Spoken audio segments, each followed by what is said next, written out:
Welcome to the Sex, God, and Chaos podcast, a conversation built to help you address the mess, connect the dots, and defeat addiction. Doing your work matters because if nothing changes, then nothing changes. Life is tough and we're here to help. I'm your host, Ben Derrick, and as always, I'll be joined by Roan Hunter. Let's jump right in. Today we have a special guest, as we often do. We have Lyschel Burket with us. Lyschel is with Hope Redefined. It's a ministry, a coaching ministry, and she is a coach. She works with partners in partners of betrayal, and Lyschel and I have shared some work in the past, and I'd asked her if she would be willing to join us on the podcast because in just getting to know her, they do great work at Hope Redefined. And anytime we find somebody doing good work, we want to get the word out because there are people that might not qualify for that, but she does, and Hope Redefined does as well. So, Lyschel, glad to have you with us today. Thanks for having me, Roan. I'm really looking forward to this. Oh yeah. So, just give our listeners a little background, kind of how you stumbled into this work, and just how long you've been doing it, and what's it been like. Yeah. Okay. So, I'm the executive director of Hope Redefined. We've been an organization since 2018, a nonprofit organization, and as you can potentially guess, my passion came from having my own story of betrayal and my husband's addiction to pornography. So it started, he actually disclosed his addiction about 18 months into our marriage. And at that point in time, I think in the very beginning, my first reaction was to be an advocate and a great supporter and just really encourage him to get whatever help he needed. Not really understanding at the time the impact that it was having on me. I was just really committed to being a good friend in this season and, a young bride. And so about 5 months after he had started his own group, or he had started in a group, he actually went out on a work trip and he relapsed while he was on the work trip. And when he came home and confessed that, by the grace of God, which I know not all guys do that, but when he came home and confessed, I would tell you that is when the betrayal and the trauma really started to set in for me and began to experience my own pain and a different level that I wasn't anticipating. There was so much abandonment, and I did later find out that he didn't disclose the whole truth right at the beginning, so there was more of a trickle disclosure at that point. And so that led me on my own personal journey of trying to find out what to do with me. I felt like the support we had gotten to that point was pretty clear about what to do with my husband. Like these were the resources that they had available for him, but there wasn't a whole lot. There was nothing really said to me or given to me or advocated for me. It was just kind of a wait and see. That's what I felt like was the unspoken expectation of what I was supposed to be doing. And yet I could feel myself just so broken and so hurt and confused by all of what his choices were and how they were impacting me. So it led me on a journey to try and seek out safe relationships with others. I didn't really find a whole lot that was in this area of betrayal and sexual betrayal specifically, but I did find a safe group of other women who were willing to do honest, raw relationship in wherever they were. And that was a real gift for me. And it allowed me to start the healing process of recognizing, all the truths that we need to know in the beginning, that I didn't cause this. I'm not the reason he's choosing to do what he's doing. And that I could heal regardless of what he chose. I could actually heal because that was the desire of the Lord's heart for me, is to heal. That led me into, and I think it was 2012, I actually ended up launching a group at my church with Fear and Trembling. I did not think I was equipped to do that at all. But the Lord was just opening doors. And that very first group, I had 9 women sitting in this room with me, and we all had very similar stories. They weren't exactly the same, but what I knew to be true was that, one, we were all there because of some form of betrayal in our marriages. And the second thing was, the only marching orders I felt like that God had given me was just to create a safe space. And I thought, I can do that. I can make a safe space. And so I started a group at my church and had those 9 women with me for a good 10 months. And then it just started, rotating, and new women would come and other women would leave saying they felt, better. And after 5 years of doing that, I eventually felt the Lord prompting me to move into making a ministry out of it. And so that's where we're at today. We're almost 5 years old. And we actually love and care for women and support them all over the world. Most of our work is done virtually. So we have online groups that we're running pretty consistently. We do a retreat that we offer twice a year. We call it an intensive healing retreat. So we're being honest. It is intense, but it's good. We also we have a group of professional coaches who are a part of our team. We have 6 women who are trained through an organization called AppSats. And so this is our career. It's not just something that we've, decided, hey, I got a story so I can coach. And then we also have an online community that we manage on a regular basis to help women find safe community wherever they are. Awesome. I love that you said that you've got professional coaches that actually have training, not just a story. And certainly, I think, those two things are important. One thing I'm curious about, early in your story, when you said that your husband disclosed to you that he had a problem with pornography, but it didn't hit you as betrayal until kind of the second, or his being honest about his slip relapse. I often say I don't know where the line is between those two, but you know what I'm saying. Yes. What do you think was different that the second time? I think what was different the second time was after the first reveal and him just sharing, hey, I am really struggling with this. I interpreted his commitment to going into group and to reading books and, gaining these new relationships with people who were seeking honesty and integrity, that was his new covenant, essentially, right? I knew that on our wedding day we had stood there and, had agreed to honor one another. But in this particular area, I felt like his commitment to step into his own healing work meant he was done. And he was not going to actually go back to that. So I really took that as a new promise. And so that second time, that relapse revealed to me that he had broken his promise. And I think that was part of it. The other thing I'll say is that my understanding of pornography early on was really skewed.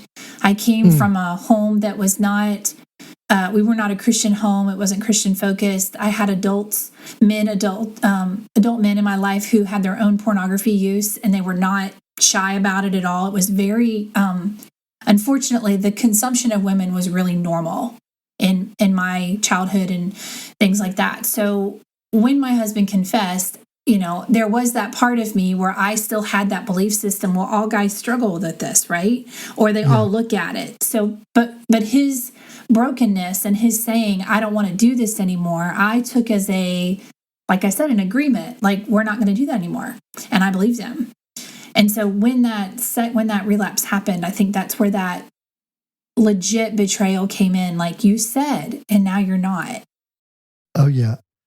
Yeah. And, in working with partners, do you find that to be common? And especially, one of the things that we see today is like younger wives, younger women, there's kind of this acceptance in a way that, well, every guy's looking at porn, and it's just more of kind of a blasé attitude or whatever attitude. but over time, that begins to change when they begin to realize that this is not good. But do you see that in your work today with just younger wives, younger women around kind of a more of a laid back attitude towards a husband or partner looking at porn? Absolutely. I mean, we see it. I refer to them as young brides, right? Our younger brides, women who maybe are even as young as 18, 19, into their 20s, even if it's their first marriage and they're in their 30s, there's still this unknown, I think, that comes up for them is, what am I allowed to have a voice about? And many of them recognize that their husbands were potentially doing this behavior before they ever got married. A lot of them even know about it. They know that he's been looking at porn prior to them getting married. I think that a lot of them fall into the thought process, which in the thinking that my husband even has shared on his own, is he really thought that once he got married, it would go away. He didn't think it would be a problem anymore. And it didn't, obviously, because what was driving his behaviors was stress and insecurities. And gosh, if those don't amplify once you're now living in the same house with somebody, right? Your world starts to become more stressful. So yeah, I do see that. And then you eventually will begin to see this shift where she starts to recognize the impact that it's having on her and how she's suddenly realizing she doesn't want to go away on a girls' trip that she was invited on, because she doesn't want to worry about him looking at porn the whole time when she's gone. And so she's over the course of time, there's these moments of recognizing, she's starting to assess the safety of leaving him alone, right? Which is terrible. And no woman really wants to live a lifestyle like that. But it's a part of the realization of, this is what my husband does when he's left alone. And I don't want to endure that anymore. And so there is this shift, like you said. Yeah, and it seems that it's like these young guys, they'll keep doing it until the wife, the young bride, I love that term, kind of begins to speak up, stand up, and say, "No, we're not. I'm not going to be in a relationship with this. I love you, but I don't like this behavior, and that's got to change." And certainly, that is sometimes the wake up call for the husband in those situations, because the wife is beginning to realize that she's being objectified and being used, and certainly that's just what the pornography produces, is the distorted thinking around just self gratification. And so we see that often, and just in working with partners, help us understand, help our listeners as far as your work with partners and kind of the time frame. It's always interesting to me, just kind of everybody is moving at their own pace. But what do you see generally as far as time frame from, let's just call it discovery day, when she finds out, and I'm going to generalize, and the husband is the one dealing with sexual brokenness, and the wife is dealing with betrayal trauma. Certainly, those roles are reversed more and more these days. But just for our discussion purposes, what do you see in general, like time frame from discovery to stabilization, normalization, kind of back to feeling like the world is stabilized? It's a great question. Every woman is so different, and their story, right, is going to have different nuances to really give a sense of a time frame around that. So, we say this often in our community, that it takes as long as it takes.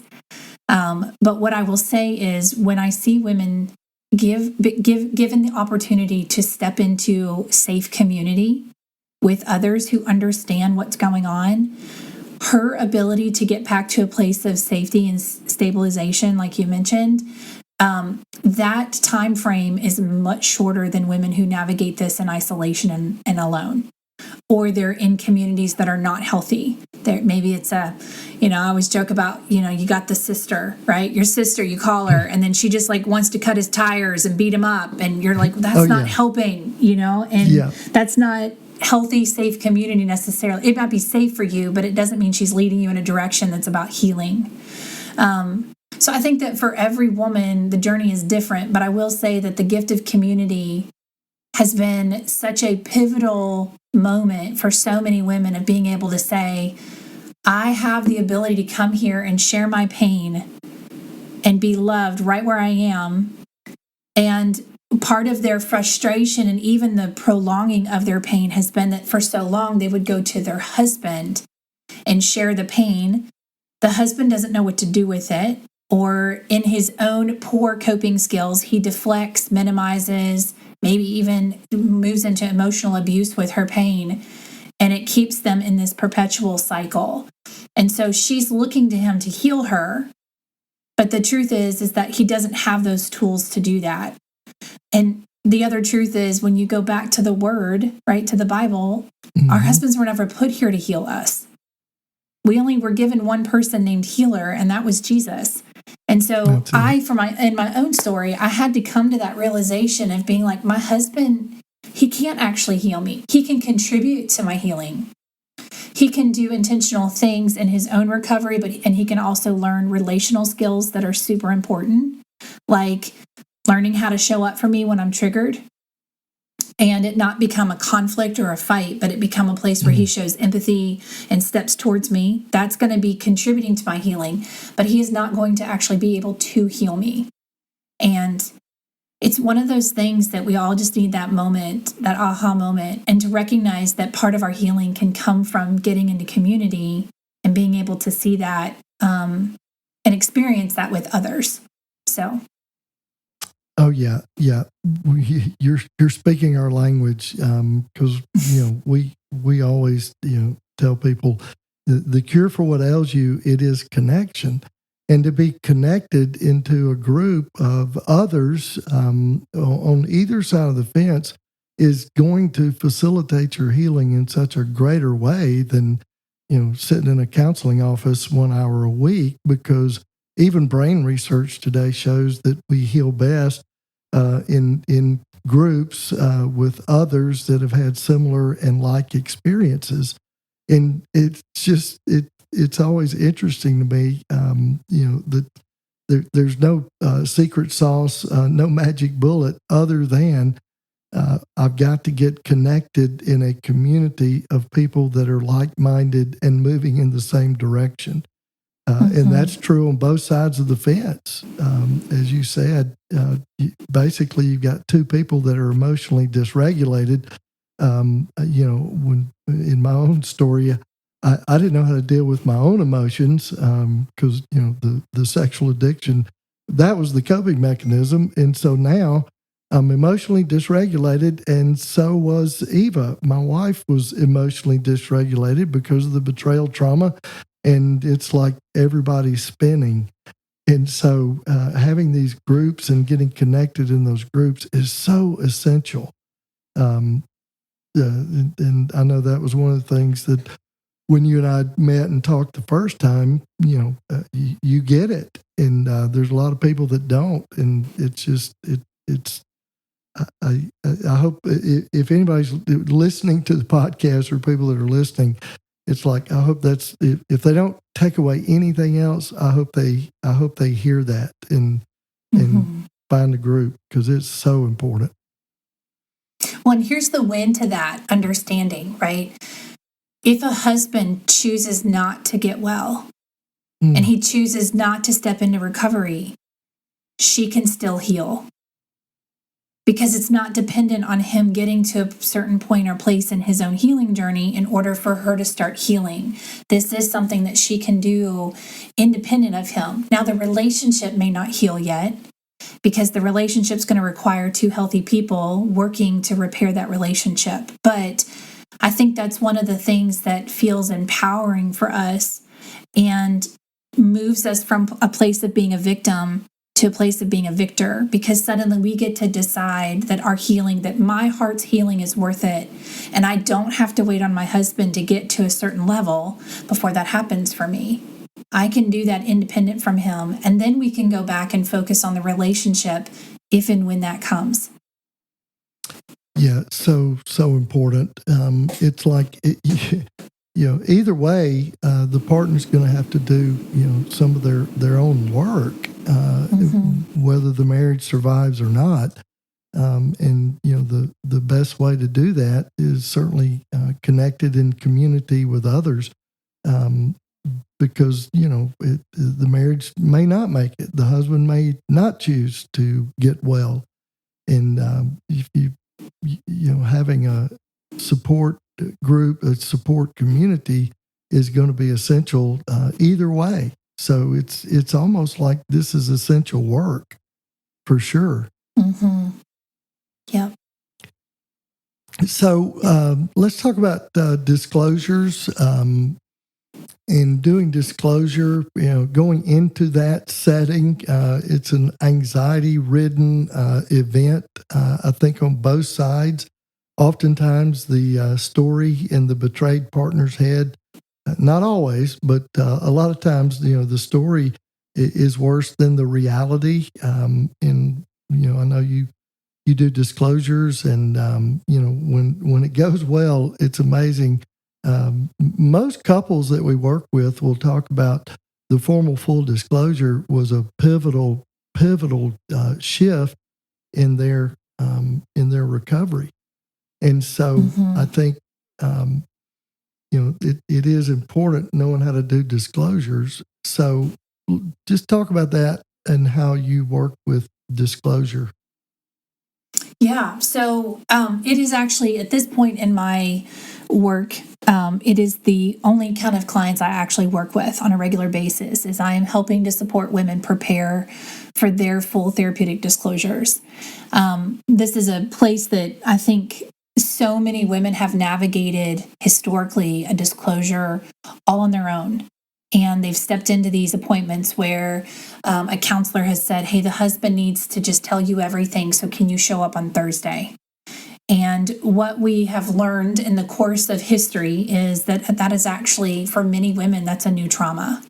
And there's so much that comes out on those days that she's not prepared for. She's not given tools, and the care that she needs to walk through that process is really limited, if any at all. And so one of the things I get to do is be that support system for women. And what I love about what I get to do is, like you said, I have so many couples who will say that disclosure was so important to their healing process. Because it's not just about telling the truth. It's also about her having the opportunity to share her own impact, her own story. How did all of this betrayal impact her as a person? And giving him the opportunity to sit with that. Like, the visual I give husbands a lot of times is like, she's being vulnerable enough to hand you the broken pieces of her heart. And that's vulnerable. That takes a lot for a woman to be able to do that through words. And so that's that letter of impact of being able to say, this is my brokenness.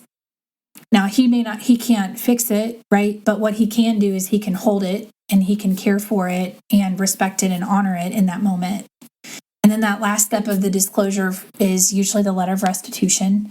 And that's his opportunity to make an amends. And share what the future looks like for him and how he's going to do it differently. So the second part of that therapeutic disclosure process is the letter of impact. And this is her opportunity to share her truth. And what we know is that truth leads to safety, and safety leads to rebuilding of trust. And so if both parties are allowed to share their truth in that experience, they're already starting to move toward safety, which is what we're all hoping for. But the letter of impact is her opportunity to share how this has impacted her as an individual, and maybe even speak on behalf of her children. And then but what it is it's actually an incredibly vulnerable space for her, because the picture I like to give husbands when we're stepping into that session is, she has a ton of brokenness, and what she's asking you to do is to just hold the broken pieces of her heart. You don't have to fix it. You don't have to do anything with it, but just acknowledging how fragile it is part of the healing process. And it's powerful. And then followed by that is the letter of restitution, which is him being able to come in and offer what repair looks like, and even owning parts of what she shared in that impact letter of saying, I didn't know that my porn addiction impacted your identity so much. Or I didn't know that the reason you haven't worn a bathing suit in 10 years is because of my porn use. Like, him acknowledging that he's understood and learned something from her impact is still continued parts of the healing process. And so, you said, when it's done well, it is a very healing process. Yeah, I love the passage in Revelation you shared that sometimes you'll share with husbands around just their disclosure, their testimony. Mm-hmm. Yeah. So I will share about that. I just have a real sense that disclosure work is actually spiritual warfare. And so all spiritual warfare is replacing lies with truth. And so the disclosure in and of itself is replacing lies with truth, which means either he's created lies, minimizations, manipulations, whatever that looks like, to give her a false sense of the story, or she's been given very little, so she just wrote her own story. Either way, that disclosure is replacing lies with truth. The same is true about the letter of impact. But the thing I love to tell guys when we get started is, and for couples in and of themselves, is that in Revelations, I think it's 12, it says they overcame him by the blood of the Lamb and the word of their testimony. And I get the gift of working with most Christian couples, and I'll say, if you're a believer in Jesus, you've already overcome the enemy by the blood of the Lamb. And so this is the next step in that scripture, is by the word of your testimony. You're sharing your testimony amongst witnesses in order for you to continue that freedom journey of moving into deeper freedom, and that the enemy doesn't get to torment you anymore with secrets. It's all out there. And it's not out there just in front of your wife. It's out there in front of these other two people who a support person for him and a support person for her, that is in that position of really wanting to move you towards freedom too. So we've all got the same agenda. But I love being able to give couples that opportunity to view this work through the lens of it being spiritual just as much as relational.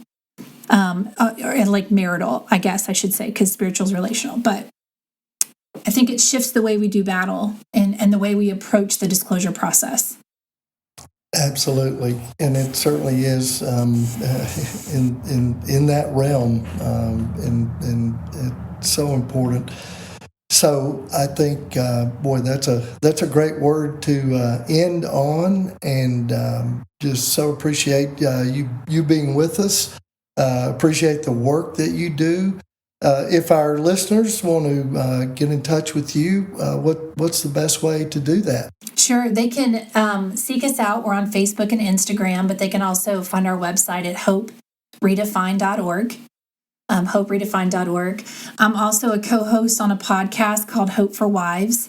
I'm not the lead host. I just get to be on there, and they let me talk about a bunch of stuff. So it's really nice. But Hope for Wives, and it's on all the major platforms. And they're also welcome to email us. We have a contact form on our website, but they can also email us directly at support@hoperedefined.org. Awesome. Wow. Thank you so much, Lyschel. Appreciate you sitting with us, and look forward to more work together. Thank you so much. Thanks, Frone. I really appreciate it. To learn more about what you've heard today and to engage with the Sex, God, and Chaos team, visit sexgodchaos.com.